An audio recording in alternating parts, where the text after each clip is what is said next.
Good morning. आज का हमारा टॉपिक है सीटिंग अरेंजमेंट। तो हम आज के टॉपिक से समझने की कोशिश करेंगे सीटिंग अरेंजमेंट क्या होती है, मतलब बैठक व्यवस्था क्या होती है। ये हमारे लिए बहुत ज़्यादा इंपॉर्टेंट टॉपिक है जो कि हमारे सीजीएल, बैंकिंग और हर सर्विस गवर्नमेंट सेक्टर में इस टॉपिक का बहुत महत्वपूर्ण रोल है। और तो आज हम इस वीडियो की मदद से इस टॉपिक को समझने की कोशिश करते हैं। तो आपको जैसे कि क्वेश्चन नजर आ रहा होगा स्क्रीन पर अपनी, मैं इसको सॉल्व करती हूँ आपके सामने। A B C D E F G और एच केंद्र की ओर मुंह करके एक वृत्त के गिर्द बैठे हुए हैं। मतलब वृत्त मतलब एक सर्कल में कितने लोग बैठे हुए हैं? 8 लोग बैठे हुए हैं। तो मैं आपको इस सर्कल की हेल्प से, क्योंकि इस सिटिंग अरेंजमेंट का सबसे इंपॉर्टेंट टॉपिक ये होता है कि आपको एक डायग्राम की हेल्प से बनाना चाहिए, जिससे आपको बहुत इजी हो जाता है और आपकी कंफ्यूजन भी नहीं होती। तो एक सर्कल बनाने के लिए बोला है क्वेश्चन में, मैंने एक सर्कल बना दिया है। हम बहुत आराम से, बहुत धीरे से एक एक प्लान को पढ़ते हुए, इसे समझते हुए चलेंगे। आपको, मुझे उम्मीद पूरी है कि आपको समझ में आ जाएगा। जैसे कि दूसरी लाइन में दिया हुआ ई और जी हमेशा एक दूसरे के निकट बैठे हैं। मतलब ई और जी एक दूसरे के निकट बैठे हैं।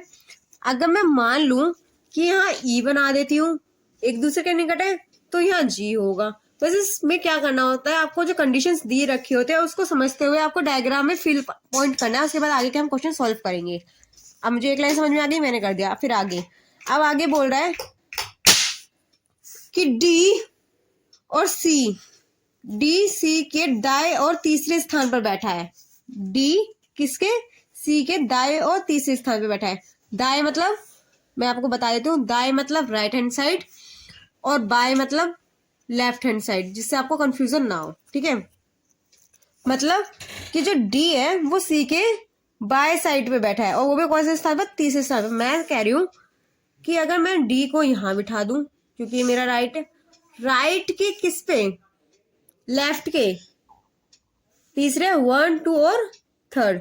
तो आई होप आपको समझ में आ गया कि डी सी के दाएं स्थान पर बैठा है। आगे एफ एच के बाएं और दूसरे स्थान पर बैठा है। मतलब एफ जो है वो एच के बाएं और दूसरे स्थान पर बैठा है। अब यहाँ पे ना एफ है ना एच है, तो हमें दोनों को बिठाना पड़ेगा। तो मैं क्या करती हूँ कि एफ को यहाँ बिठा देती हूँ। ठीक है, अब वो बोल रहा है कहाँ? बाएं, मतलब लेफ्ट हैंड साइड। तो मैं 2 की जगह छोड़ देती हूँ और तीसरे पे मैं क्या करती हूँ, यहाँ पर एच को बिठा देती हूँ। ठीक है, क्योंकि वो बोल रहा है कि एफ एच के बाएं और दूसरे स्थान पर बैठा है। सी कभी भी ए के अगले स्थान पर नहीं बैठ सकता। क्या बोल रहा है क्वेश्चन? कि सी जो है वो कभी भी ए के अगले स्थान पर नहीं बैठ सकता।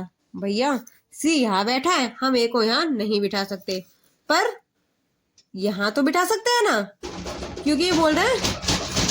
तो आपको ये समझ में आएगा कि सी कभी भी ए के अगले स्थान पर नहीं बैठ सकता, जबकि डी कभी भी जी के अगले स्थान पर नहीं बैठ सकता।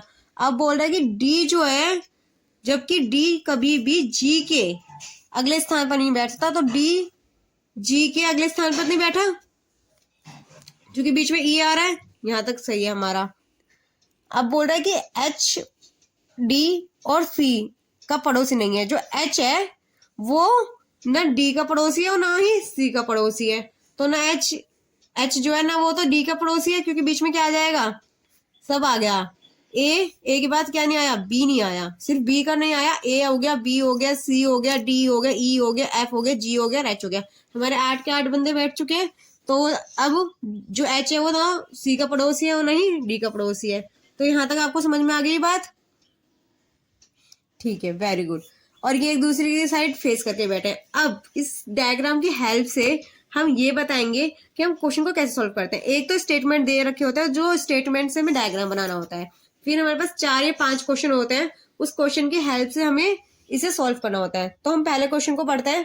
पहला क्वेश्चन बोलता है कि जो ए और डी के बीच कौन बैठा है। अब आप भी डायग्राम को देख के मुझे बता सकते हैं कि ए और डी के बीच में कौन बैठा है। ए और डी के बीच में कौन बैठा है?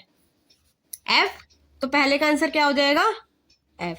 आई होप कि आपको समझ में आ रहा होगा। और अगर आपको कहीं भी डाउट हो तो आप कमेंट सेक्शन में मुझे कमेंट करके जरूर बताइए। बी के बाएं ओर बी के बाय को दूसरे स्थान पर कौन बैठा है, मतलब बी का बाय, मतलब बी के लेफ्ट हैंड साइड पे दूसरे स्थान पर कौन बैठा है। तो बी के बाय और कौन बैठा हुआ है दूसरे स्थान पर, कौन बैठा है, ए बैठा है। दूसरे, ये पहला स्थान हो गया, दूसरा स्थान हो गया, तो दूसरे का आंसर क्या हो गया, ए। देखा आपने कितना सिंपल है। आपने एक डायग्राम बना लिया, उसकी हेल्प से आप बहुत आसानी से इन सारे क्वेश्चंस का आंसर दे सकते हैं।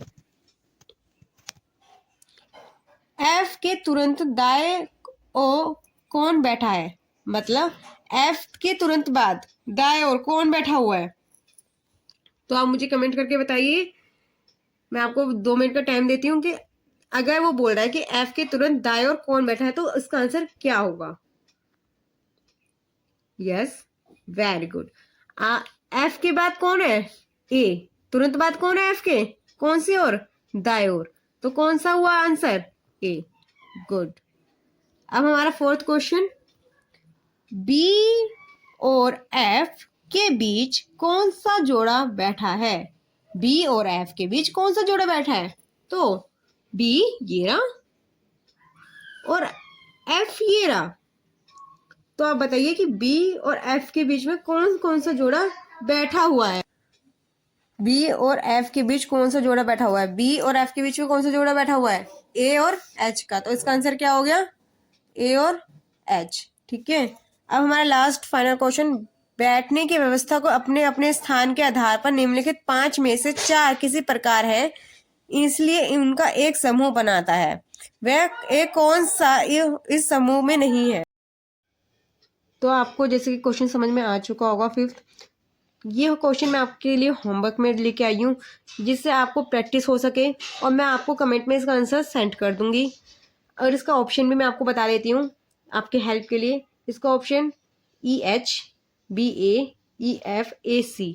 इस डायग्राम को अपनी कॉपी में दोबारा से बनाना और इस क्वेश्चन को सॉल्व करके देखना, और इसका आंसर मैं आपको कमेंट कर दूंगी। आई होप आपको ये वीडियो अच्छा लगे। अगर आपको ये वीडियो अच्छा लगे तो आप लाइक, शेयर एंड सब्सक्राइब जरूर करना। Thank you viewers.